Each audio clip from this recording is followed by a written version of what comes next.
Last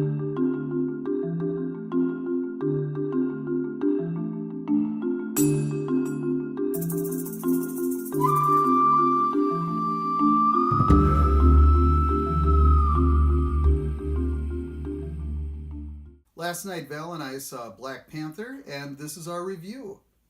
Overall, the Black Panther movie was very good. One of the thoughts I had was that this film did a great job with gender equality. I don't think there would be anything I'd change in there. You take Wonder Woman from last year, and then you look at the strong female figures in this one. Maybe a little bit more Stan Lee. You could definitely see some of the characters in this one going toe-to-toe with the Themyscirans. I think that it would have been nice if they connected it a little bit more to the actual Marvel Universe. It would have been nice if they had some other character references from other movies. But they did not overemphasize the gender versus gender roles. It was just an overall sense of equality. There was lots of comedy, some inappropriate jokes, not very many though. Which makes sense because there was a very strong overtone of social inequality. I believe that there was lots of cultural references and there were very many connections to people in our day and age. The acting was phenomenal. It really resounds with you, makes you feel and respond to on an emotional level all of the social issues that you are aware of. I think some of the best parts were some of the plot where they related to the outside world where we live, mostly in America, but also to some of the history of our world and the unfairness to some of it, how the world would be a better place without it, and how it connects to how a lot of people feel in this world. Now, Val and I did see it on the flat screen.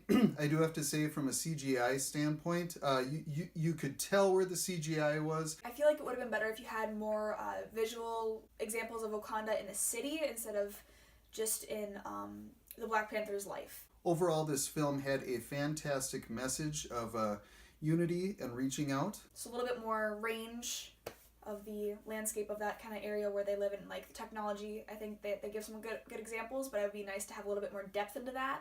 As far as bringing your kids to this film, some of the younger ones, even if their attention is held during the film, I'm not sure they're going to understand all of the plot lines or all of the references and the tie-ins to real-life social structure.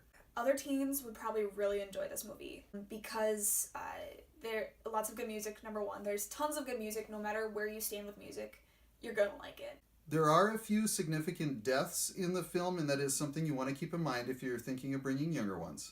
With the action, the pace, it's good music. They make sure to have the right kind of music on at the right time. The film also does tie in a very strong spiritual base and a system that you might want to view yourself before you decide whether or not you want to have your kids view this and discuss that with them. I think that the length of this movie was long for younger children, but really good for anybody over the ages of 12. On a whole, very well done, very well executed. Parents, go and see it and enjoy it, and maybe see it yourselves before you decide if the little ones want to. Have a good night, and thanks for joining us for another review.